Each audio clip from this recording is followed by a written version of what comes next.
Assalamualaikum warahmatullahi wabarakatuh. Bismillahirrahmanirrahim. Alhamdulillahi rabbil alamin. Wa bihi nasta'inu ala umri dunya waddin. Wa sallallahu ala sayyidina Muhammadin abil qasimil amin wa ala alihi wa sahbihi ajma'in.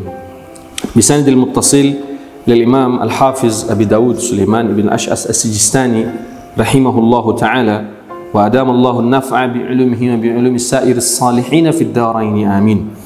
Qala babul istibra' minal baul. Babul al-istibra'i minal baul. Bab menjaga kebersihan ya, saat buang air kecil gitu ya.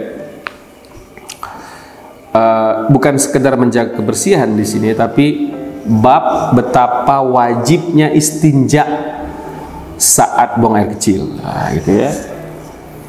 Wa bihi ilaihi qala haddatsana Zuhair bin Harb wa Hannad bin Sari qala haddatsana Waqi' qala haddatsana al-A'mash qala sami'tu Mujahidan yuhadditsu an Tawus an Ibn Abbas radhiyallahu anhuma qala marra Rasulullah sallallahu alaihi wasallam ala qabraini faqala innahuma yu'adzabani.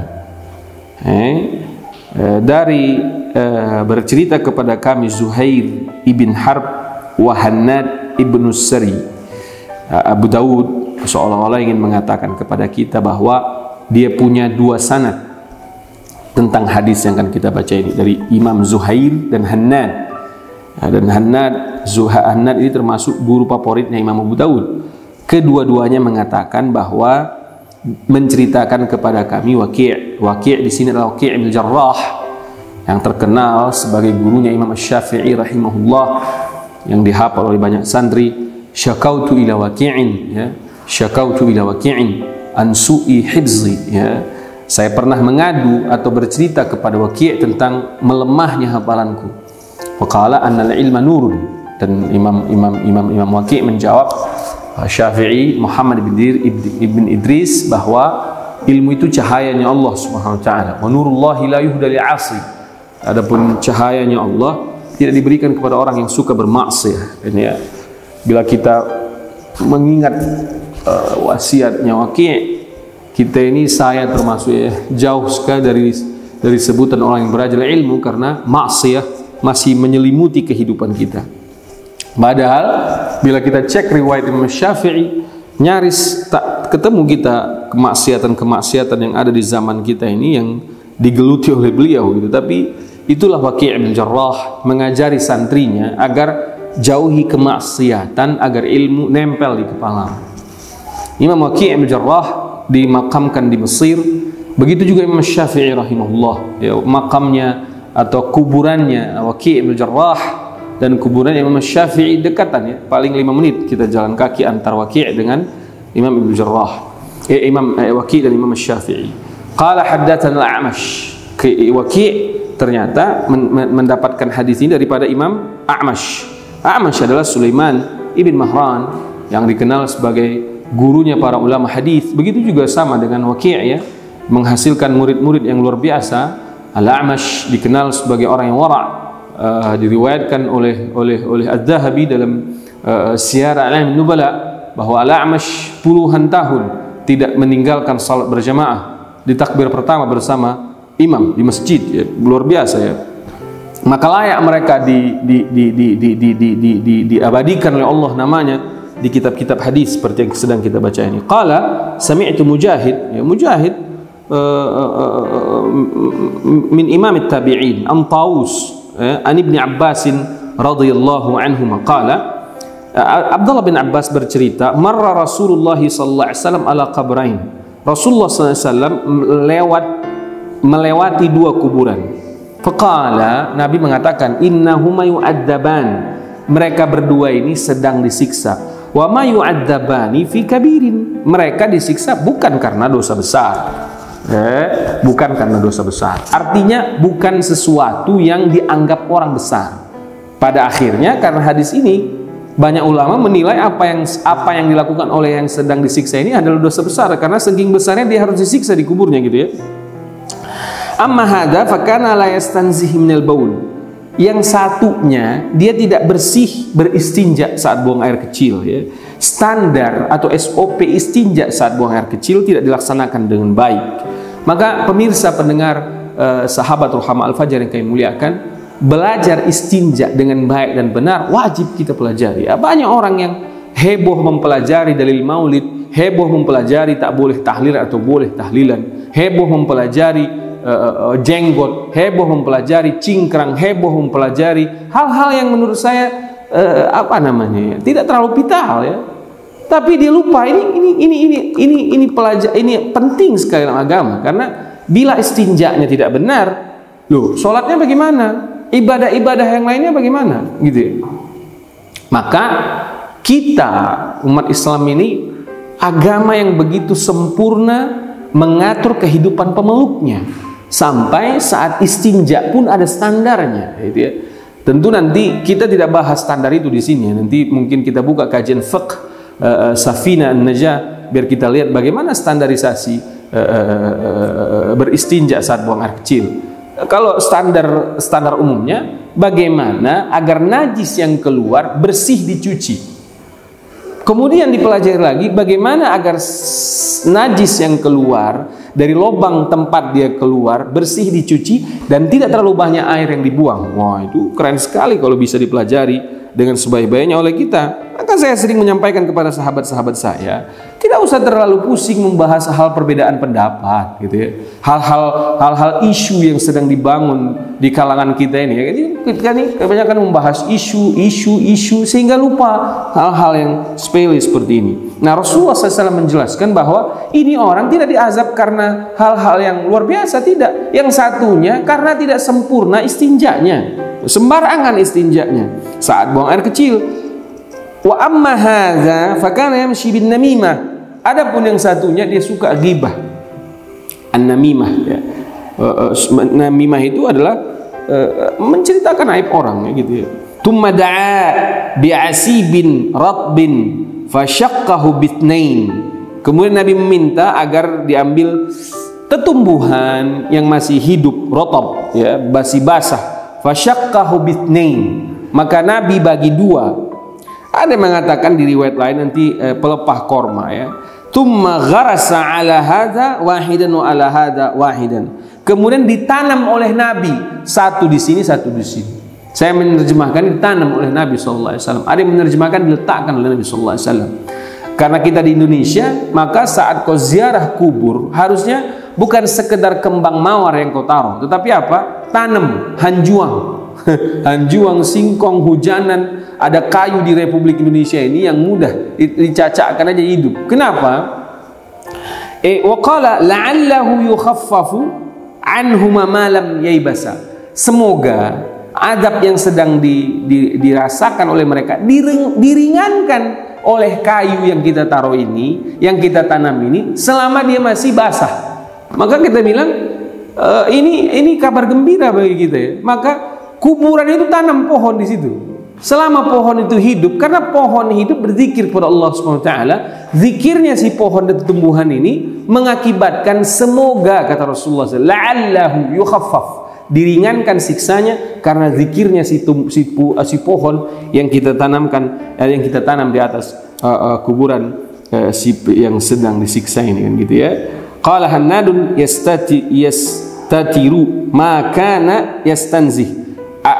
Hannad, ada dua rawi dari Zuhair dan Hannad. Nah, sepertinya Imam Abu Daud mengatakan walau dua guru ini mirip teksnya, tetapi Hannad tidak mengatakan la yastanzih tapi la yastatiru.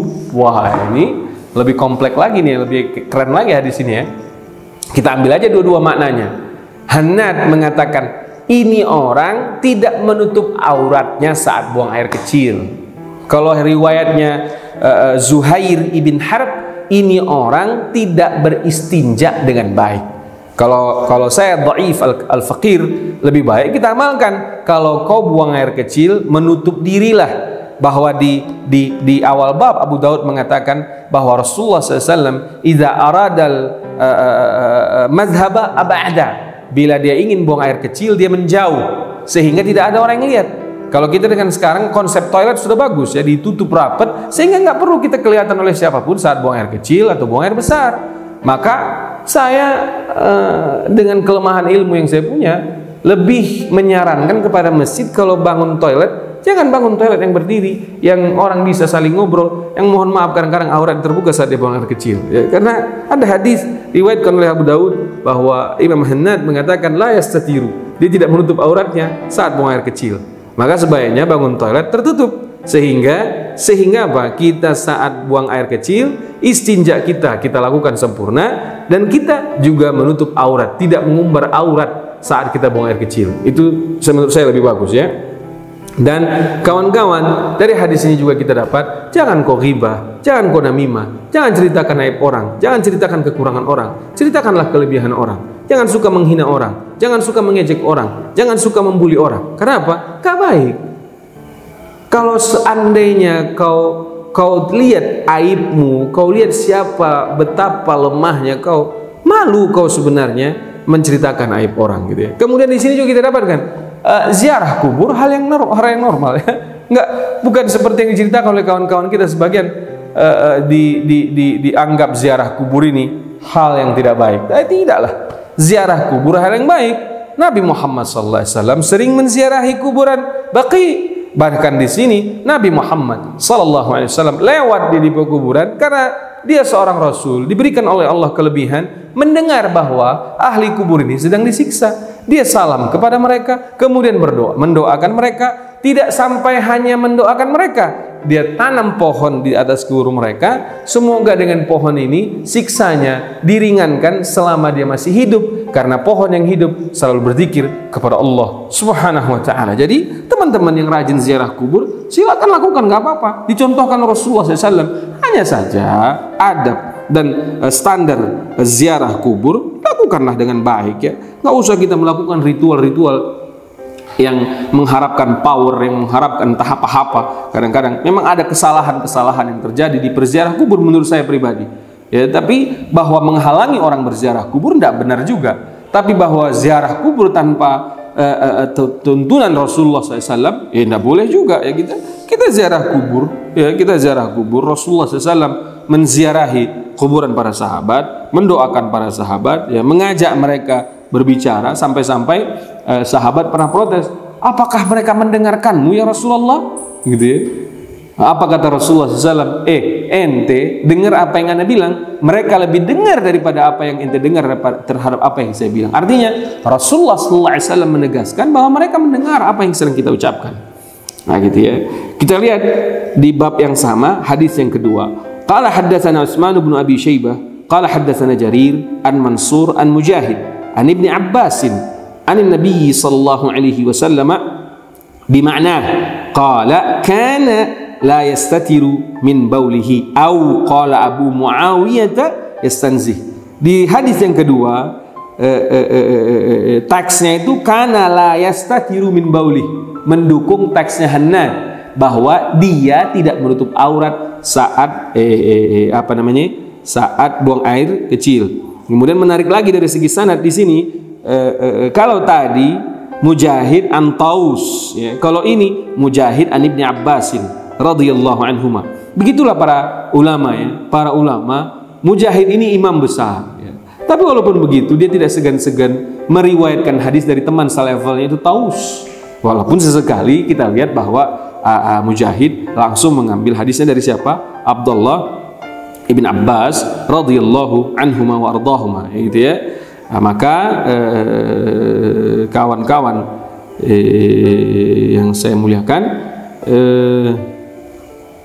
berguru, belajar tidak harus kepada orang yang lebih pintar atau apa bagaimana. Kerendahan hati perlu kita tunjukkan ya, kita contohkan.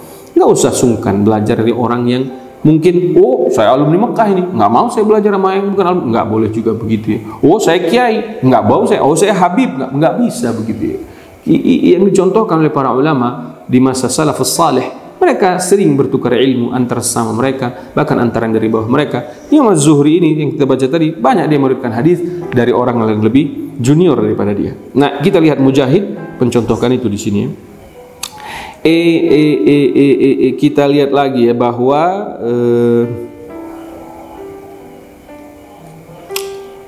apa namanya? Di sini kita baca lagi ada hadis ketiga, yaitu apa? Qala haddatsana Musaddadun qala haddatsana Abdul Wahid ibn Ziyad qala haddatsana Al-A'mash an Zaid ibn Wahb an Abdurrahman ibn Hasanata qala intalaqtu ana wa Amr ibn al-As ila Nabi sallallahu alaihi wasallam wa ma'ahu daraqatun ya thumma istatara bihima thumma bala فقلنا انظروا إليه يبول كما تبول المرأة فسمع ذلك فقال ألم تعلموا ما لقي صاحب بني إسرائيل قالوا كانوا إذا أصابهم البول قطعوا ما أصابه البول منهم فنهاهم فنعذب في قبره. Kita lihat dari sini bahwa kata Abdurrahman ibn Hasanah, saya jalan bersama Amr ibn As menemui Nabi SAW. Ini fakharaja ma'ahu, maka mereka keluar bersama Rasulullah SAW. Fakharaja wa ma'ahu daraqatun, maka saat mereka jalan bersama Amr bin As juga ada di sana Nabi Muhammad SAW. Nabi keluar dari grup itu, artinya menjauh, membawa perisainya.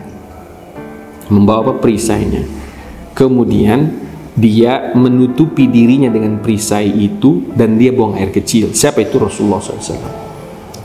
Kami berkomentar, kata Amr bin As, komentar kami apa? Tengoklah Nabi Muhammad SAW, dia buang air kecil persis seperti seorang perempuan buang air kecil, ya gitu. Karena menurut mereka buang air kecil menutupi diri itu adalah tata cara buang air kecilnya seorang perempuan, gitu ya. Itu dicontohkan Nabi Muhammad SAW. Jadi dia buang air kecil, menjauh dan menutupi dirinya. Nabi dengar, fasami'a dzalika, Nabi dengar yang demikian. Faqala, kemudian menjelaskan, alam ta'lamu ma laqiya sahib Bani Israel. Apa katanya? Apakah kalian belum tahu apa yang didapati oleh salah seorang Bani Israel? Artinya Nabi ingin bercerita kepada para sahabat, ente tahu nggak dulu Bani Israel itu mendapatkan apa? Tentu para sahabat nggak tahu ya. Nabi lanjutkan, dahulu Bani Israel apabila terkena air kencing, maka mereka memotong bagian yang terkena air kencing. Lalu orang tersebut melarang mereka dari perbuatan demikian, maka dia pun diazab dalam kuburnya. Saat Amr bin As dan sahabat yang lain berkomentar, kenapa Rasulullah SAW melakukan hal kayak perempuan buang air kecil? Artinya gini ya, tadi kita lihat di hadis sebelumnya bahwa Rasulullah SAW menjelaskan kalau buang air kecil itu selain istinjanya benar, ya, membersihkan tempat keluar najis sampai confirm najis itu tidak ada di situ, kemudian dia harus menutup auratnya saat dia buang air kecil. Itu tadi di sebelumnya. Sekarang ada lagi teks yang berbeda dimunculkan oleh Abu Daud, bahwa Amr bin As dan beberapa orang sahabat jalan bersama Rasulullah SAW. Di satu kondisi Nabi menjauh dari grup ini membawa perisainya dan menutupi dirinya dengan perisai, kemudian Nabi buang air kecil. Nah, mereka berkomentar, kok Nabi buang air kecil kayak perempuan? Kenapa? Karena menurut mereka pada waktu itu buang air kecilnya laki-laki nggak usah pakai tutup-tutup segala. Nabi ini juga adab ya yang saya yakin sulit untuk kita coba amalkan. Kenapa? Murid kita protes sama kita sebagai guru. Ini contoh saja, saya bukan seorang guru, saya juga murid. Cuman saya contohkan, murid kita protes sama kita. Apa yang terjadi? Emang guru marah, rata-rata guru marah kalau diprotes sama santrinya. Habib atau kiai atau ustadz diprotes sama gurunya, rata-rata marah kan. Tapi Nabi lihat, dia tidak marah. Dia tidak marah, cuman dia bilang, kalian tahu nggak? Dulu ada seorang Bani Israel mendapat azab. Karena apa? Karena di syariat Bani Israel, bila air kencing terkena najis, bagian yang terkena najis itu harus dipotong. Nah, ini ilustrasi. Nabi mengajak mereka berilustrasi bahwa Bani Israel dulu syariatnya, bila kainnya terkena air kencing, maka kain yang kena itu harus dipotong dan dibuang. Nah, si Ustadz Bani Israel ini mau merubah sunnah itu. Dia akhirnya bilang nggak perlu lagi kita potong. Akhirnya apa kata Rasulullah SAW? Efek atau konsekuensi si bapak ini yang Bani Israel yang melarang memotong kain yang terkena najis tadi, dia diazab oleh Allah dalam kubur. Karena yang mendengarkan cerdas, ya para sahabat cerdas, mereka nggak paham maksudnya. Tapi saya waktu belajar ini, saya bertanya ke guru saya, apa maksudnya ini? Nabi sedang mengilustrasikan bahwa syariat kita di Islam, bila buang air kecil atau buang air besar, tutup diri, jangan tunjukkan auratmu. Itu ya, syariat kita begitu, sunnah kita begitu. Bila buang air kecil atau buang air besar, bila qadha hajat, tutup auratmu, jangan umbar auratmu. Menjauhlah dari orang, tutuplah dirimu. Amr bin As dan sahabat yang lain, wajarlah mereka baru belajar. Kita juga kalau baru belajar kadang-kadang lupa atau menyepelekan beberapa pelajaran karena tidak biasa kita lakukan. Mereka para sahabat di zaman jahiliyah buang air kecil biasa aja, buka celana kencing tanpa melihat dia terlihat aurat atau tidak.